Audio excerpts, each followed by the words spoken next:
دوستان گرامی، دین مبین اسلام دین است که به کار و کوشش دعوت میکند. با تنبلی مبارزه میبرد و شخصان تنبل را دوست نمیدارد.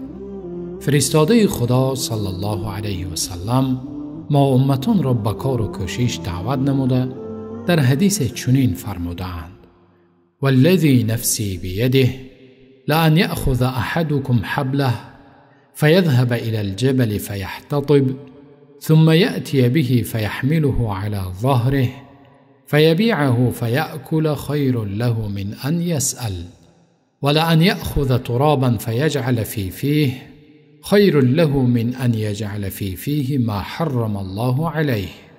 متفق علیه.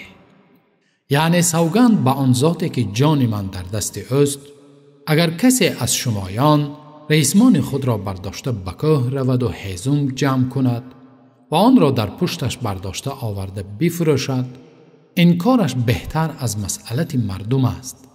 و اگر یکی از شما خاک را گرفته خورد، بهتر از آن است که لقمه حرامی را در دهان کند. روایت امام بخاری و امام مسلم. بیننده عزیز، فرستاده خدا صلی الله علیه و سلم اینجا برای رسانیدن این مفهوم پیش از ذکر ارشادشان قسم یاد نمودند. قسم در مورد گفتن سخنهای جدی و برای جلب نمودن توجه شنونده گفته می شود. یعنی پیامبر صلی الله علیه و سلم از ما می خواهند این معنا را جدی بگیریم و دانیم که مقام کار و کسب در دین بلند است و تنبلی و مسئلت از مردم ذلت و پستی است. معلوم است که از کوه‌ها هیزم جمع نمودن کار آسان نیست. باز آن را نه در پشت چارپای، بلکه گفتند آن را در پشت خود برداشته آرد.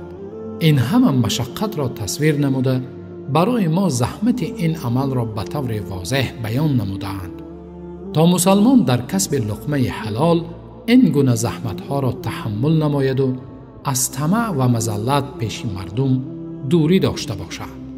اینچنین در حدیث دیگر عبدالله ابن مسعود رضی الله عنه از پیامبر صلی الله علیه و سلم روایت نمودند که ایشان ما را از مسئلت من نموده، عین زمان راهی برطرف نمودن حاجات و نیازها را ارشاد نموده گفتند: من اصابته فاقة فانزلها بالناس لم تصد فاقته و من انزلها بالله فیوشک الله له برزق عاجل او آجل.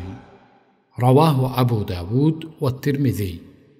یعنی هر کی را احتیاجمندی به سرش آید و آن را به مردم پیشکش کند، نیازش برطرف نخواهد شد و هر که آن را نزد خداوند عرض نماید، نزدیک است که خداوند رزق در حالی و یا پس از مهلت را برایش روزی گرداند.